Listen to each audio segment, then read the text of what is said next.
Hello, everyone. Today, let's explore the amazing creation that's been keeping hearts healthy for 35 years. People have trusted this special recipe for generations. Now, come with us behind the scenes to see how Herbal Daily Heart Health Syrup is made. The first thing we do is gather the important stuff: lemons, garlic, ginger, apples, and honey.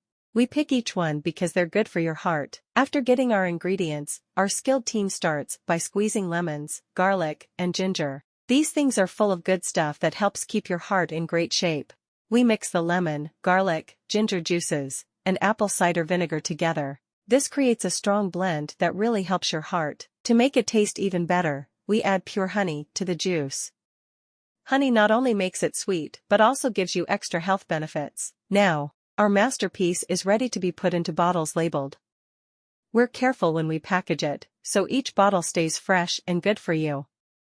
They're sealed up and ready to go to people who care about their health. And there you have it, the whole process of making Herbal Daily Heart Health Syrup. Thanks for joining us on this interesting journey into making herbal syrup.